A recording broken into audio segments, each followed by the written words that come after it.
आप सभी को मेरा नमस्कार। धारणी के 9वें एपिसोड में आप सभी का स्वागत है।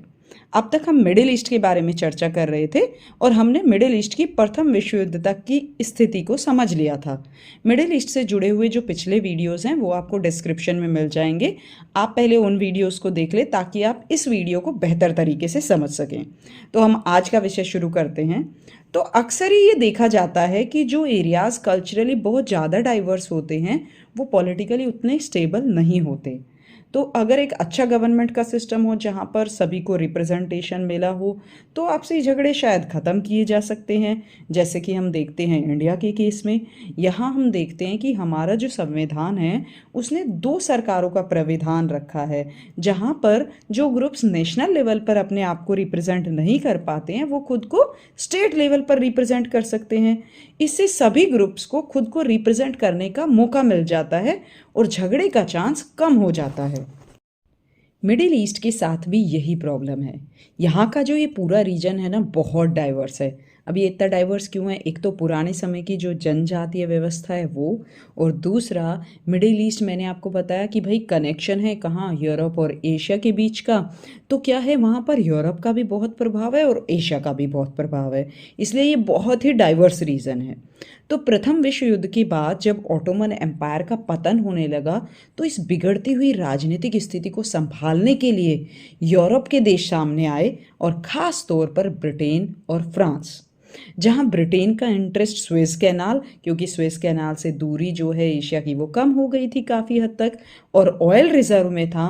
वहीं फ्रांस जो है ब्रिटेन के साथ कंपटीशन में था, तो इसलिए फ्रांस का भी इंटरेस्ट जो मिडिल ईस्ट रीजन है उसमें डेवलप हुआ, और साथ ही साथ जो ऑयल रिजर्व थे उसने भी फ्रांस के इंटरेस्ट को और बढ़ाया।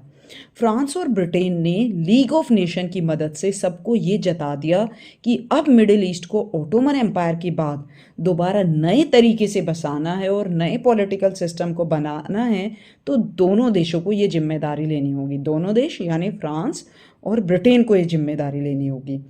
और इसी जिम्मेदारी को निभाते हुए दोनों देशों ने एक एग्रीमेंट साइन किया जिसे स्काई-पिगोट एग्रीमेंट कहा जाता है।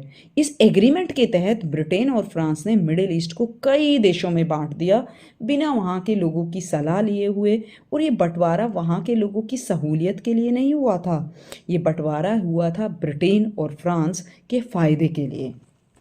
इस समझौते का नुकसान ये हुआ कि ये जो नए कंट्रीज़ बने, नए देश बने, ये कल्चरली, सोशली, पॉलिटिकली काफ़ी डाइवर्स थे।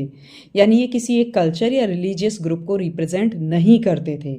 और इसी कारण हम देखते हैं कि मिडिल ईस्ट में कोई ना कोई पक्ष सरकार को गिराने की कोशिश में लगा रहता है, और अगर वो ऐसा पॉलिटिकली नहीं कर पाते हैं तो वो आतंकवादी गतिविधियों का सहारा लेने लगते हैं।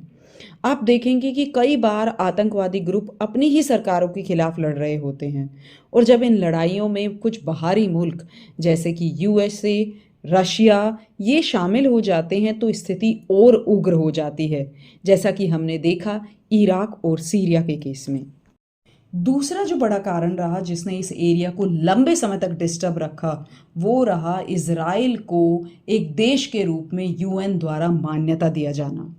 तो ये बीज भी ब्रिटेन का ही बोया हुआ था, क्योंकि 1917 से ही ब्रिटेन मांग कर रहा था ज्यूइश लोगों के लिए एक अलग देश बनाने की, या उनकी सिफारिश कर रहा था। और इसी वजह से हम देखते हैं कि बहुत सारे ज्यूइश लोग फिलिस्तीन की तरफ पलायन करने लगे थे, और यहाँ पर ज्यूइश लोगों को अरब लोगों का काफ़ी विरोध झेलना पड़ा, काफ़ी विरोधों का सामना करना पड़ा। मगर ज्यूइश लोगों पर जो अत्याचार हुए थे उनको देखते हुए यूएन ने फिलिस्तीन के कुछ इलाकों को अपने अंडर ले लिया, और बाद में 1948 में ज्यूइश लोगों ने इस एरिया को आज़ाद देश के रूप में घोषित कर दिया। इसके बाद इजराइल और जो बाकी अरब कंट्रीज़ हैं उनमें काफ़ी युद्ध हुए, जिनकी वजह से ये रीजन काफ़ी डिस्टर्ब रहा। और हम सभी जानते हैं कि आज भी एक युद्ध चल रहा है इजराइल और गाजा के कुछ टेररिस्ट ग्रुप्स के बीच। और हम ये भी जान गए हैं कि कहीं ना कहीं जो भी पॉलिटिकल स्थिति आज मिडिल ईस्ट की है उसके तार इतिहास से ही जुड़े हुए हैं। लेकिन अब क्या? तो मिडिल ईस्ट में ज़रूरत है ऐसे समझौतों की जिसे सभी ग्रुप एक दूसरे पर भरोसा कर पाएँ, एक दूसरे को बेहतर बनाने में मदद करें, ना कि एक दूसरे को बर्बाद करने में।